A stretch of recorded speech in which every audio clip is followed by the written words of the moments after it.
Segala kekayaan negara ini bukan hanya dibelanjakan oleh sektor awam dalam bentuk kementerian dan juga agensi, tetapi ada juga syarikat yang diwatakan, termasuk syarikat yang dimiliki oleh kerajaan, dan tata kelola ini harus melalui proses audit. Saya berada di Jabatan Audit Negara untuk melihat bagaimana reformasi yang dilakukan di sini akan menatijahkan proses audit yang lebih kekal untuk manfaat rakyat.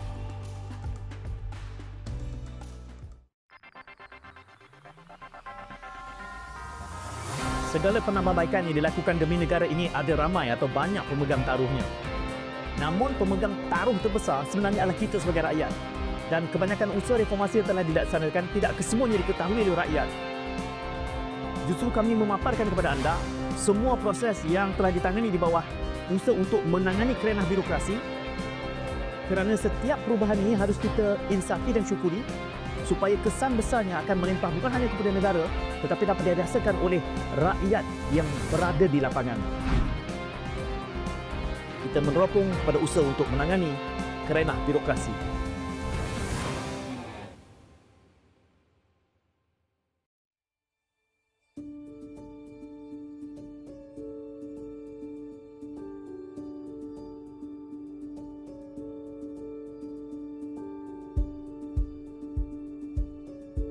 Tak cukup dengan hanya sekadar mendengar huraian yang dapat kami kongsikan, elok kita bertanya terus dengan Ketua Audit Negara.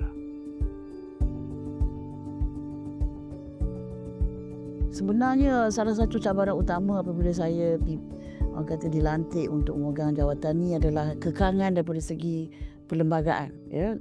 Sebab banyak perkara yang perlu dilihat semula, ya. Ada beberapa entiti yang atau beberapa isu kita tak boleh masuk ataupun kita tak boleh mengaudit kerana kekangan daripada segi perundangan, peraturan dan sebagainya. Jadi salah satu perkara yang perlu kita lihat dan alhamdulillah kita telah berjaya laksanakan ialah pindaan kepada akta audit.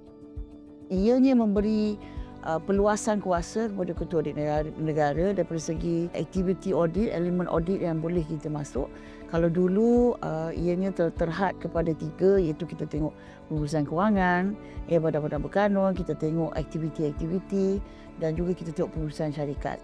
Jadi dengan adanya pindaan akta ini yang telah pun mendapat kelulusan Parlimen pada pertengahan tahun lepas, selepas 33 tahun tak pernah dipinda, jadi ia membuka lembaran baru dalam pelaksanaan pengauditan, memberi kuasa yang lebih meluas kepada Ketua Audit Negara untuk melihat, memastikan kecekapan pengurusan dana awam. Dan di bawah ini kita juga sekarang boleh membuat susunan audit. Kita boleh juga memperluaskan jumlah entiti ataupun syarikat JLC yang boleh diaudit, yang diwartakan, pewartaan daripada 925 kepada 1856 yang akan diaudit semulai daripada tahun ini setiap tahun.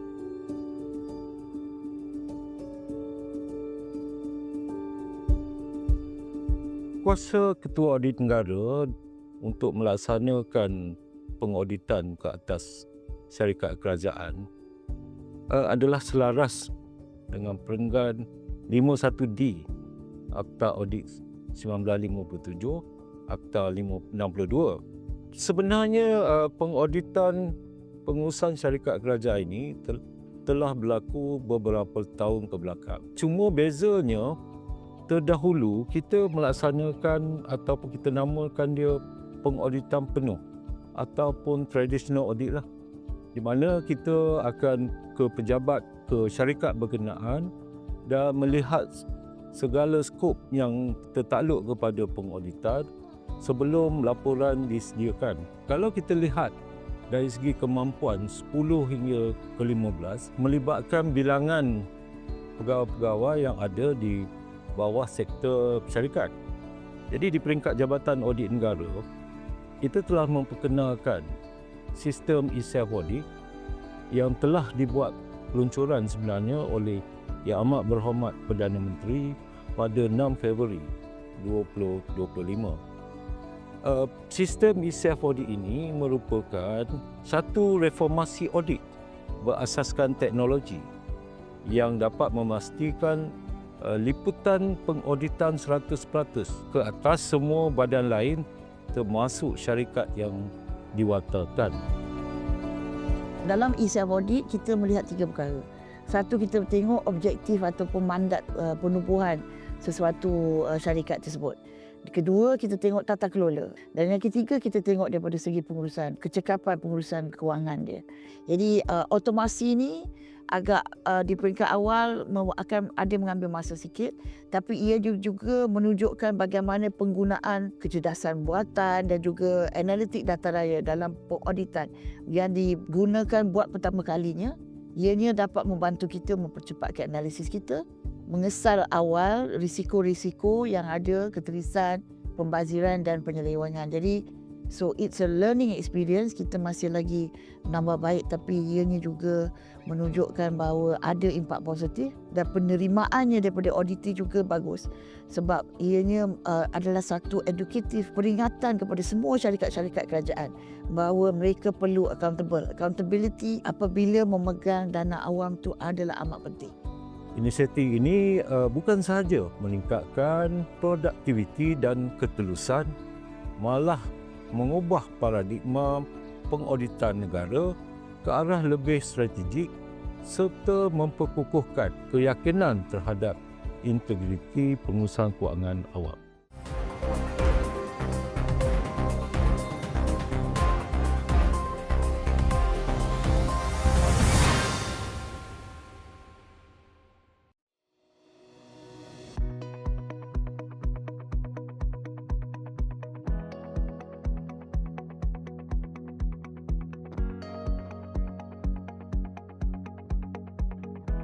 Okay, kita dah dengar banyak tentang e-self audit ni. Jadi bukan hanya untuk kita cakapkan, tapi nak tunjuk bersama dengan saya adalah Puan Sharifah yang akan menunjukkan kepada kita e-self audit ni. Okay, sistem e-self audit ni merupakan platform digital sepenuhnya di mana syarikat akan diberi akses kepada sistem ni, dan kita beri kepada dua pihak lah di syarikat tu, iaitu yang pertama ni ialah penyedia yang akan memasukkan semua maklumat yang diperlukan, dan kita juga akan bagi kata laluan kepada CEO syarikat yang akan bertindak sebagai pihak yang mengesahkan maklumat tu sebelum dia kemukakan kepada Jabatan Audit Negara. So selepas mereka masuk ke dalam sistem e-self audit ni, mereka dikehendaki menjawab soal selidik, di mana ada lebih kurang 159 soalan di dalam soal selidik tersebut yang telah dibangunkan berasaskan kepada elemen pastel. So apa itu elemen pastel? Elemen pastel ni ialah inilah sebenarnya dia ada 6 elemen di sini, iaitu polisi, ekonomi, sosial, teknologi, alam sekitar dan juga perundangan. Okay, untuk elemen polisi ni, dia adalah elemen yang terbesar lah dalam sistem e-self audit, yang mana dia akan merangkumi dua perkara asas, iaitu dari aspek objektif penubuhan syarikat dan satu lagi dari segi aspek tata kelola lah. Kita boleh nampak daripada soalan-soalan yang dikemukakan ni, yang mana syarikat dia kena jawab soalan-soalan ni, dan dalam masa yang sama bagi beberapa perkara utama yang memerlukan dokumen sokongan, mereka perlu memuat naik dokumen sokongan ni secara atas talian lah. And then selepas mereka isi semua maklumat-maklumat yang diperlukan ni sehingga ke aspek perundangan, alam sekitar dan teknologi itu tadi, nanti dia akan pergi kepada elemen perakuan lah. So dekat perakuan ni nanti penyedia tadi, pihak pertama tadi, dia akan hantar kepada CEO lah, atau kat sini kita letak ketua pegawai eksekutif lah. Dan ketua pegawai eksekutif ni selepas dia dapat dan dia mengesahkan, dia akan klik untuk hantar kepada Jabatan Audit Negara lah. Ya, elemen perakuan ni dia lebih kepada accountability dan kebertanggungjawaban lah. Kalau kita lihat secara keseluruhan, saya boleh nyatakan ada beberapa manfaat lah daripada pelaksanaan sistem e-self audit ini. Pertamanya, ia melibatkan platform digital sepenuhnya, di mana syarikat hanya menjawab soalan dan memuat naik dokumen dalam talian tanpa perlu mengemukakan secara fizikal pada Jabatan Audit Negara. Dan di peringkat Jabatan Audit Negara pula, kita akan boleh melaksanakan pengauditan atau verifikasi secara remote auditing. Dan ini menjimatkan masa dan sumber. Jika sebelum ini kemampuan Jabatan Audit Negara hanyalah melaksanakan pengauditan sekitar 10 hingga 15 syarikat setahun di peringkat persekutuan, kerana kita mempunyai kekangan dari segi sumber. Kini pendekatan digital membolehkan pemantauan dan penilaian prestasi dilaksanakan secara menyeluruh terhadap semua syarikat kerajaan. Dan yang kedua, semua maklum balas akan disimpan dalam pekalan data bersepadu under projek pendigitalan jabatan yang membolehkan kita melaksanakan analisis data raya. Ini dapat memastikan pemantauan secara menyeluruh terhadap syarikat-syarikat tersebut dengan lebih cekap. Dan yang ketiga, kita telah mengadaptasi penggunaan kecergasan buatan ia telah berjaya dan terbukti sebenarnya memendekkan tempoh analisis yang perlu kita laksanakan terhadap maklum balas ataupun soalan-soalan yang telah dijawab oleh syarikat-syarikat. Dan ini membolehkan kita mengeluarkan di bawah Seksyen 97 bagi Datuk Seri Ketua Audit Negara perlu mengeluarkan perakuan dan pandangan ke Ketua Audit Negara pada tempoh yang lebih singkat. Satu lagi pembaruan yang telah dibawa ialah AG Auditor General Dashboard, di mana kita sekarang menyusuli isu-isu yang telah dilaporkan dalam laporan Ketua Audit Negara. Kalau dulu orang kata kalau laporan tu tak ada apa-apa kesudahannya, lapor lepas tu habis di situ. Jadi ini kita dah buktikan bahawa ianya tidak seperti itu. Kita menyusuli dengan pihak-pihak yang berkaitan, mereka datang sendiri menunjukkan pembuktian bahawa mereka telah pun melaksanakan apa yang sepatutnya.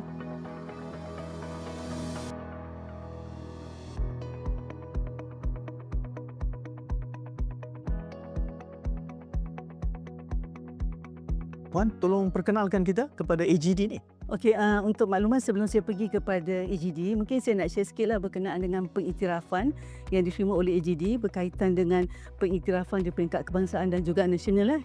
Di mana untuk makluman AGD ni kita telah dapat serta sijil bagi projek khas masa Konvensyen Nasional Reformasi Perkhidmatan Awam tahun 2024. Sebab AGD ni dia memaparkan semua isu-isu terkini yang dilaporkan di peringkat kementerian dan juga negeri. Di samping itu juga saya nak bagi tahu AGD ni sebenarnya mendapat pengiktirafan juga di peringkat antarabangsa daripada Associate of Certified Fraud Examiner ataupun ACFE berkaitan dengan atas inisiatif digital ni. Di samping itu juga di peringkat global kita juga telah mendapat pengiktirafan pada tahun 2024 di mana Jabatan Audit Negara telah mendapat pengiktirafan dilantik sebagai pengurusi bagi International of Supreme Audit Institution Working Group on Follow-up Audit, sebab dia memberi pengiktirafan terhadap kepakaran negara ke peringkat global dalam memaparkan ni.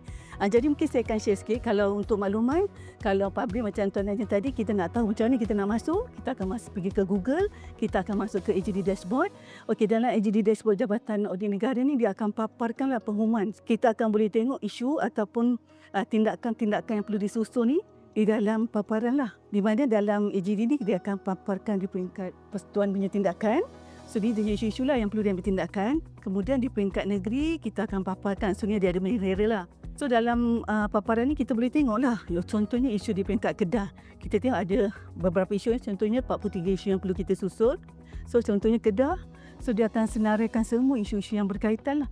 Ini dia tunjukkan jumlah terkini, pecahan mengikut laporan, tajuk kajian, bilangan isu. So dekat sini kita nak maklumkan tindakan terkini dan maklumat yang dipaparkan tu adalah untuk pemerhatian publik dan juga tindakan auditi. Untuk impact portal AGD ni, dia membolehkan awam untuk memantau isu-isu yang dilaporkan dalam laporan Ketua Negara tu telah diambil tindakan atau tidak oleh pihak yang diaudit. So ialah satu mekanisme lah yang mana terbuka. Semua orang boleh akses kepada portal tersebut secara real time. Yang mana ia juga satu mekanisme untuk mempercepatkan auditi tersebut mengambil tindakan disebabkan dia dipantau oleh orang awam juga. So daripada apa yang impak positif dia ialah kita nampak sejak AGD ni ditambah baik pada 2024 selari dengan pindaan akta yang telah dicapai pada pertengahan tahun lepas 2024, maka kita kutipan hasil-hasil yang telah dikutip balik sebanyak 200 juta. Ya, dan ini kita lihat sendiri dan boleh dijajarkan dengan apa yang telah berlaku. Jadi rakyat sekarang boleh tengok apa yang dah berlaku dengan isu-isu yang telah dimuat naikkan dalam laporan Ketua Audit Negara.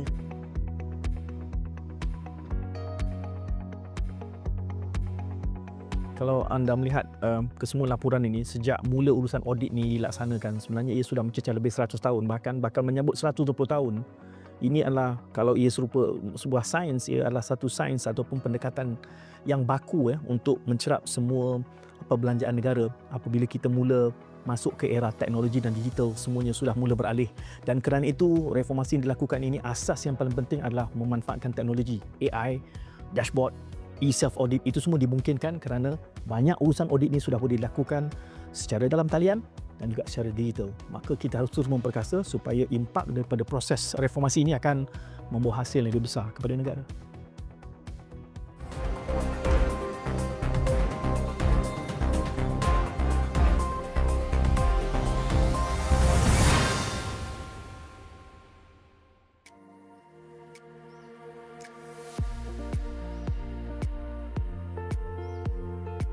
Pertama sekali saya ingin ucapkan setinggi tahniah kepada Ketua Audit Negara dan juga tim daripada Jabatan Audit Negara yang sentiasa melihat kepada peluang dan ruang untuk menambah baik urus tadbir, cara pengurusan audit di dalam kerajaan, khususnya di kementerian-kementerian. Khususnya mengenai dengan EG Dashboard ini, saya sangat hargai usaha yang dilaksanakan oleh Ketua Audit Negara dan Jabatan Audit Negara dalam menambah baik versi-versi EG Dashboard ini.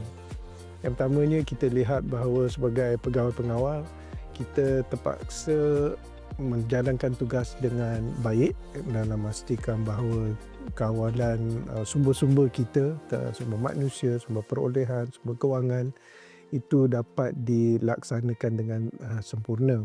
Secara ringkasnya, EG Dashboard ini merupakan satu game changer bagi saya dan dalam sebagai seorang pegawai mengawal di dalam kementerian ini, dan juga di kementerian sebelum ini, ia juga memberi saya satu kelebihan daripada segi tool untuk mengawal, menambah baik dan juga meningkatkan lagi pencapaian organisasi saya pimpin atau terajui.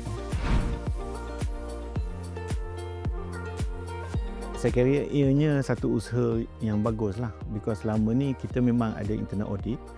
Ni kalau dengan macam pihak berkuasa juga kita ada e-self audit ni, menyebabkan kita I guess lebih peka dan lebih berhati-hati dan lebih mengetahui apa kehendak atau apa yang perlu untuk supaya kita menjadi satu corporate yang bagus, bertanggungjawab yang agak telus lah.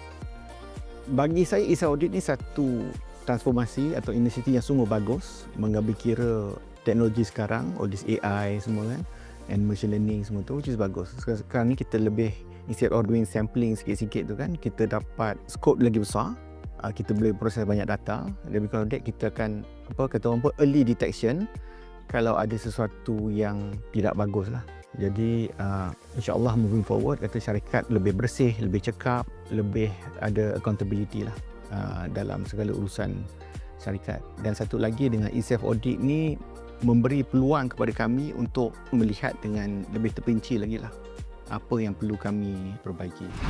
Sebelum ini, setiap kali keluarnya laporan Ketua Audit Negara, pelbagai polemik yang timbul, kekecohan tentang bagaimana ketirisan ataupun tata kelola yang lemah dalam tadbir urus kewangan agensi-agensi seperti syarikat yang diwartakan. Dan untuk tujuan itu, reformasi yang dilakukan oleh Jabatan Audit Negara adalah, sebelum ini hanya beberapa syarikat saja menjadi sampling untuk tujuan pengauditan, tetapi dengan pendekatan e-self audit, terdapat 1,856 syarikat yang dikawal selia. Kini, tanpa kecuali, tak ada satu pun yang terlepas, semuanya akan diaudit melalui pendekatan e-self audit ini.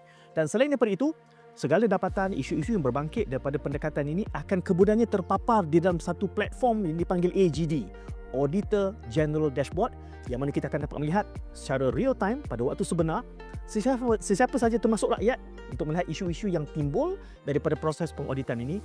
Ia adalah gambaran ketulusan dan satu bentuk reformasi yang harus kita raikan. Reformasi untuk jawatan audit ia melibatkan poket rakyat. Apabila jabatan audit sebenarnya dia nak tunjuk tentang ketulusan dan cara pengurusan keuangan yang lebih cekap. Apabila rakyat rasa lega apabila tindakan susulan dapat diambil jika ada maklum malas daripada rakyat untuk jabatan audit, dan juga rakyat rasa lega apabila wang negara, wang mereka diurus dengan baik dan cekap oleh agensi kerajaan. So jadi benda ni membuatkan rakyat rasa lega, rakyat akan rasa yakin, dan bukan saja rakyat, pelabur luar akan yakin, dan nama Malaysia akan lebih kukuh di peringkat antarabangsa. Sebelum ini saban tahun apabila timbulnya episod laporan Ketua Audit Negara, pelbagai reaksi timbul kerana terdapat elemen yang menimbulkan banyak persoalan. Dan kita mengharapkan nampaknya dengan jelas reformasi self-audit dan juga AGD ini akan memberikan dampak yang lebih besar kerana integritinya, ketulusannya dan kecepatan ataupun kederuan masa yang diambil lebih singkat. Mudah-mudahan ini akan membantu kita mendapatkan hasil yang lebih baik dalam konteks audit, dan limpahan kebaikan itu akan dinikmati oleh rakyat keseluruhannya.